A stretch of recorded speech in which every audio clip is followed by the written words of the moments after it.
Okay, I just want to start off with a few of the 53s that I left out because I ran out of time. But Nebraska scored 36 points, and if you watch the game, there's no reason that they didn't have at least 39.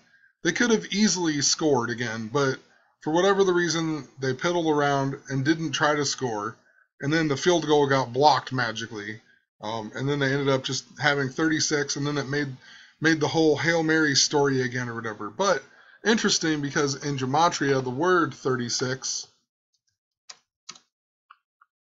even is 53. And Pope Francis was also born in the year 1936. Even if you add up the score, 28 and 36, it's 64. The 64th day of the year is 3-5, kind of like 35.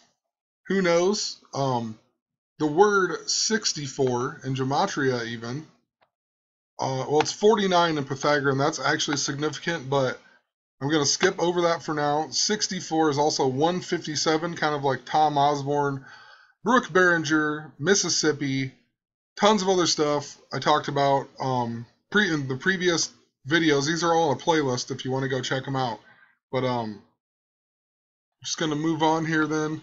Also, just some interesting things. I mean, like the 53rd day of the year is 2/22. That was significant from Lupercalia to 9/23 this year. Tons of other stuff with it. I talked about Russell Westbrook a whole bunch with the 2/22s and the triple doubles. I can't even remember it all. I have to go back and just reread my notes. It's just an interesting number in general, like the 3 2s. But the day with 53 days to go is 11/8, kind of like 88. Also, there's that's the kill number in Jewish gematria is 118. So interesting. It's actually not kill, it's death. Death is 118. Also, I forgot to mention on Nebraska's first drive here, they started on the 29-yard line, so they went 71 yards. 29 I've talked about in one of the videos a little bit. Interesting, the word 29 adds up to 149. Like I said, the 35th prime is 149. Not even going to pull it up, but also look at the time in the game. 9:57 left in the first quarter. That means it was Nebraska scored their first touchdown or first points with 5 minutes and 3 seconds into the game even on a drive that was 3:35. I mean, it's got a 35 in it even. That doesn't necessarily have to mean anything, but seriously. And then even the next time they scored was with 4:24 left, 42 in its mirrors, whatever. But it was a 29-yard field goal.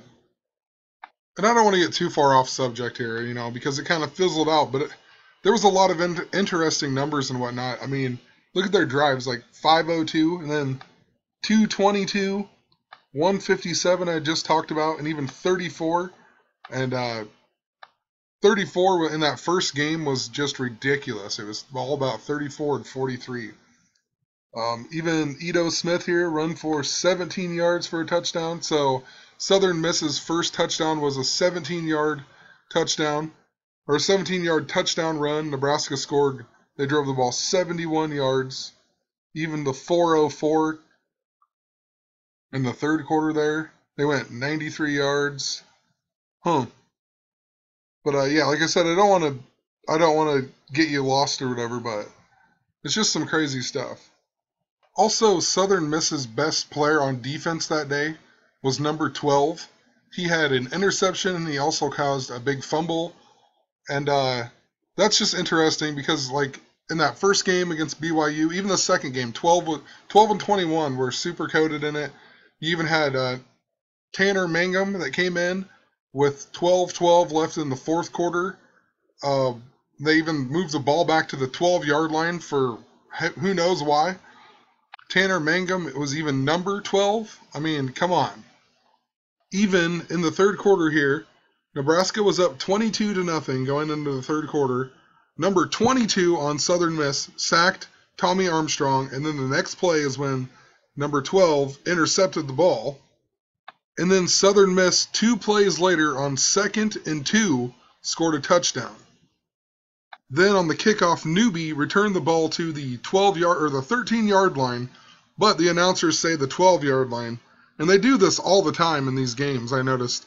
The announcers tell you the numbers that they want you to hear, and then it's not always that number, but it's interesting the way they brag up some of these numbers. And then in the beginning of the fourth quarter, the Southern Miss scored a 21-yard touchdown even. I mean, I'm telling you, you got to just rewatch the game and just listen to the things they say and the patterns that they show. It's so ridiculous if you just sit down and really listen to it and really pay attention to what they're talking about. So I just want to mention, too, this whole game, if you listen to them, one of the biggest things other than the 35, number 35 or whatever, they talk, Janovich, like they bragged him up so much, you know, but they talked about how Nebraska basically was leading by 22, and they kept saying, oh, they're pissing their 22 lead down or whatever you want to say. And so 22-0 at half, whatever, and then it was like all about the fourth quarter comeback and coming back from being behind 22 points. And I just thought it was interesting because if you look at the gematria of fourth quarter,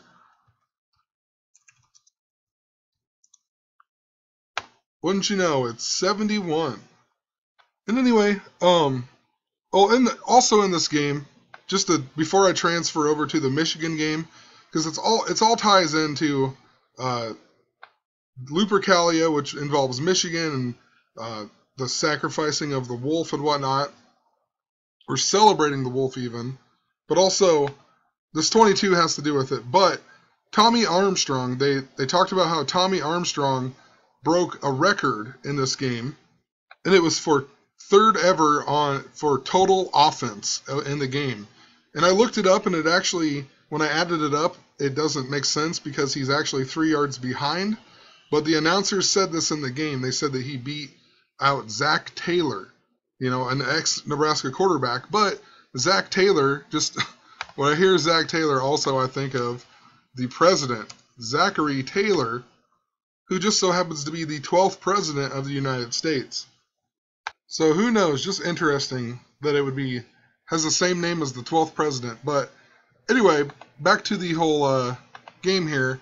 I said it was all about, they talked about the 22-point lead or a blown lead, and it all ties back into the Michigan Wolverines because of the 1997 national championship that Michigan and Nebraska had to split because of Tom Osborne, who coached Nebraska for 34 seasons. But anyway, let's check out the Michigan game then. And before I even say anything, I want to say that win for Nebraska made Nebraska's record 2-2. It also made Southern Miss's record 2-2, kind of like 22-22. Michigan played BYU, where all the season began for Nebraska, which is interesting. And BYU was ranked number 22, and Michigan won 31-0, and now Michigan is ranked 22. And don't you find it just a little bit odd that Michigan won 31-0 and made their record 3-1? So they're 3-1. They won 31-0. They didn't score in the second half. I mean, just kind of strange. They scored 31 points in the first half, and then they don't score any in the second half. To make them 3-1. 31 is even the mirror of, like, 13 and 31 are mirrored numbers. M is the 13th letter. Just kind of interesting stuff. Like I said, I've said before, like, Michigan has Harbaugh now. Harbaugh was in the Har Bowl where he played his brother in the Super Bowl. That was all coded with the number 34. And it's all about the domestic violence and whatnot. That's why the Dolphins bullying scandal was a big joke, because it was about the domestic violence, and it involved the Nebraska player Richie Incognito. Now the Miami Dolphins have Ndamukong Suh or whatever. It's just all a big joke. Actually, before I even talk, I didn't even watch this whole game, but before I even talk about it, I forgot to mention another Nebraska thing here. Let's find it here. I talked about how it's all about, well, it's funny, they got, right on the top thing here, they got the 22 even. That's ridiculous. But I talked about the 53 and the 35. So in order for Nebraska's record to be 5-3 or 3-5, they would have to be the 8th game at least. Not saying this is going to happen, but it could. It was 1, 2, 3, 4, 5, 6, 7, 8 against Northwestern. Well, last week, Northwestern was actually ranked 17th. So just proving to you they were ranked, they're number 17 last week. So interesting, that would be the 8th game, so they could be 5-3 or 3-5 when they and then Northwestern was their 8th game or whatever. Anyway, let's go back to the Michigan game. Or actually, I'm going to lie again here. So next week, Nebraska plays Illinois. Interesting. I've talked about how it all ties into Obama and whatnot, and Abraham Lincoln and JFK, and also the Moses theme, like freeing the slaves, all the domestic violence, Civil War type stuff that's been in the news like crazy. They play Illinois. You know, Lincoln and Obama are the only presidents that are from Illinois even. So I'm sure this game's going to be super coded as well. Also, look at the gematria of Jim Harbaugh. I mean, Michigan's coach, Jim Harbaugh. 53. So Michigan also won with 31 points. Look at 31. 53. 31 also in simple gematria is 134.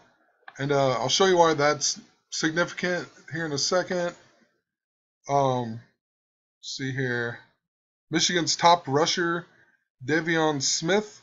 Well, his longest was a 60-yard run. And I'll just pull up the 60s really quick. There's just been so much coding with this number as of recent. Like even when the guy who ran in Jamal Charles' fumble, his last name is 60. The day Moses Malone died at the age of 60 was the first day of Rosh Hashanah. Rosh 60, Hashanah 60. Abraham Lincoln 60, Lincoln, Nebraska 60. Hastings, Nebraska 60. That ties into Mike Riley and whatnot and Tom Osborne. And yeah, I've talked about it before, but skip over it. John Boehner then 60. Terrell Newby adds up to 60. There was the Chile earthquake, Santiago, Chile, 60. The most powerful earthquake ever recorded was in 1960. The Braves fan who fell and died was 60. Turner Field was where he fell. Turner Field is 60. Talked about the Moses stuff. Moses is in the tribe of Levi. Tribe of Levi, 60. Mina, Saudi Arabia, where the Stampede thing just happened, 60. Little Red, Nebraska's other mascot, 60. The Delta State shooting or whatever was that. The town was originally called Sims, which is 60. Milo Hamilton died, age 60. Pearl Harbor is even 60, and it happened in 41. I mean, the list goes on, you know? So going into that game, De'Veon Smith had 53 rushing attempts or whatever. And of course, his name in gematria, if I'm spelling it right here, 134 and 53, just like 31. Even his first big run of the game was a 31-yard run. Also, this catch was like the highlight of the game. First quarter, 3rd and 5. Jake Rudock finds Amara Darbo on the sideline. And if you go back and watch the game, they say that is his 17th catch of the year. Yeah, it says he has 20 here, but if you go back and listen to the game, they say that it was his 17th catch. And that was the highlight of the game. Also, he's number 82. And then gematria, I find it interesting. If I can spell it right, Amara Darbo. And simple gematria, his name adds up to 82. And he's also number 82. And like I said, I didn't watch this whole game even, so just real quick. So it was all about 22. Michigan had 22 first downs. See here, they even had 5 penalties for 53 yards. And look, they even had 343 more yards than BYU. Like I said, Nebraska, that on Saturday it was their 343rd consecutive sellout, which will be 53 years ago, and it was 5 weeks and 3 days before the 53-year anniversary. Even time of possession stands out to me just because it's the same number, 38. Well, let's check out 38 in gematria then. 38. 149, just like the 35th prime number. I mean, who knows? Like I said, didn't watch the whole game even. I just couldn't do it. But I got one more video I'm going to make tonight, and then I'm going to go to bed. So see you in part 3.